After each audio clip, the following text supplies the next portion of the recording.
When was the last time in life you said no without feeling guilty? When was the last time you put yourself first without apologizing for it? If you can remember, well, we definitely need to talk. Because here's what's probably happening. You are picking up extra shifts at work, even though you are already exhausted. Because someone asked you and you couldn't say no, right? You're going to dinner with friends you don't even like that much because saying, I'd rather stay home feels kind of selfish. You are the one everyone texts when they need something. The one who always shows up. The one who drops everything to help. And on the surface, this looks like you are just a really good person, correct? But underneath, you are exhausted, you are resentful, and you're starting to wonder why nobody ever asked you what you need. You stay late at work to help your coworker finish their project, even though you have your own deadlines. You host family events, even though you are completely drained because saying someone else should do it this time would make you feel guilty, isn't it? You listen to your friend complain about the same problem for the 100th time, even though you need someone to listen to your problems for once. You say, I'm fine, when you're not fine. You say, no worries, when it actually is a worry. You bite your tongue in meetings, at family dinners, in your relationship, because speaking up feels dangerous somehow. And the worst part, you've convinced yourself that this is just who you are. That you're just nice, just helpful, just a good person. But what if I told you it's not about being nice at all? What if this whole pattern, the automatic yes, the guilt, the exhaustion, the resentment, isn't a personality trait? What if it's a survival strategy you learned a long time ago? You are not weak. You are actually brilliant at survival. Why you do this? And it's not what you think. Because research shows that people pleasers put others first because they are scared of being abandoned. But let me translate what actually this means in real life. People pleasers don't do this out of love or because they're just really nice people. They do it out of fear. They are constantly worried about what others think. They don't believe they're valuable just as they are. You learn early on that your safety, your acceptance, your worth depended on keeping other people happy. I'm gonna repeat it one more time. You learned early on that your safety, your acceptance, and your worth depended on keeping other people happy. Girl, and that's not a character flaw. That's a survival strategy. Think about it.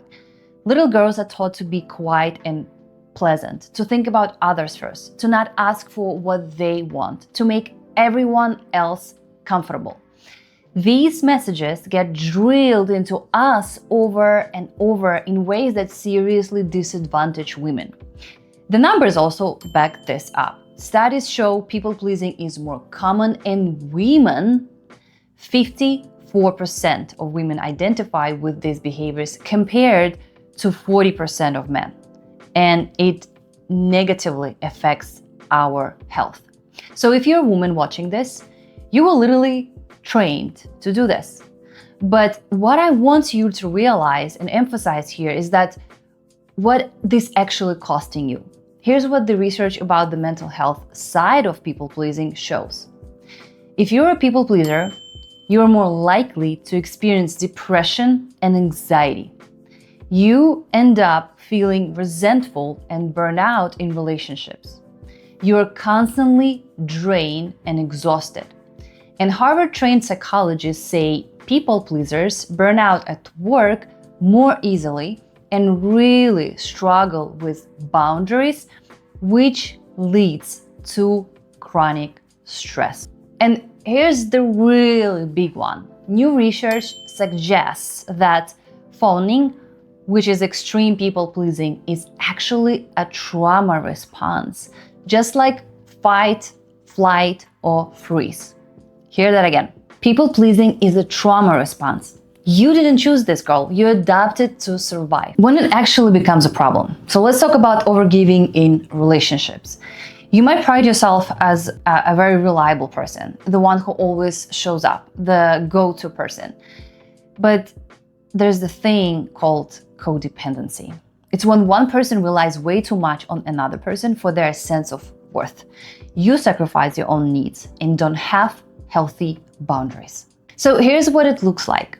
You feel frustrated, resentful, or stressed because you are ignoring your own needs to prioritize your partners. Your whole identity becomes tied up in them. But here's the thing. Codependency includes high self-sacrifice, focusing on other people's needs, stuffing down your own feelings, and trying to control or fix everyone else's problems. You don't have to be in an abusive relationship, by the way, to be codependent. You just have to make other people's feeling your responsibility. And that's freaking exhausting. So why can't you just stop, even though you may want to stop? From a trauma perspective, codependency is a normal response to things like emotional neglect or misattunement from caregivers when you were a kid. As a child, you developed really smart coping mechanisms to keep relationships close. But what worked then doesn't work now. What I'm going to say next is really important. So you weren't born a people pleaser. You became one because maybe you had to take care of your parents with mental health issues. Maybe love felt conditional and something you had to earn. Maybe conflict felt dangerous. So you learned to keep the peace no matter what. And also maybe saying no meant punishment, rejection, or being left. And people pleasers usually develop this in childhood around parents who were either overly critical, controlling, or maybe emotionally distant. It's a coping mechanism that just continues into adulthood. You adapted. You survived. You got really good at reading the room and anticipating what people need, making yourself indispensable. And I don't think that's a weakness, but there's a very uncomfortable truth about selflessness. Your people-pleasing isn't selfless, it's self-protection. People pleasers think that taking care of everyone else will fulfill their own emotional needs. But they're not doing it out of love, they're doing it out of fear. And here's the really uncomfortable part. When you do everything for everyone, you actually take away their ability to do things for themselves. And most people want to handle their own stuff. And by constantly rescuing, fixing, and overgiving, you're actually preventing others from learning to deal with their own problems, creating dependencies instead of real connections, building resentment instead of mutual respect, teaching people that your needs don't matter, right? So now let me give you the tools that will help you stop, or at least start getting out of the people-pleasing trap. And here's good news. Codependency is learned behavior. That's what we have already established earlier from the childhood. And learned behavior can be unlearned. So number one, notice the pattern first. Start just paying attention to when you say yes without even thinking, feel responsible for other people's emotions, right? Or give too much and then you feel resentful, or you avoid conflict, or, no matter what, you need validation from others to feel worthy. So write it down and just track it for 1 week. Number two, start really small. Don't try to change everything at once. Start by meeting just one of your needs at a time. Pause when someone asks you for something. give yourself time to really think about it.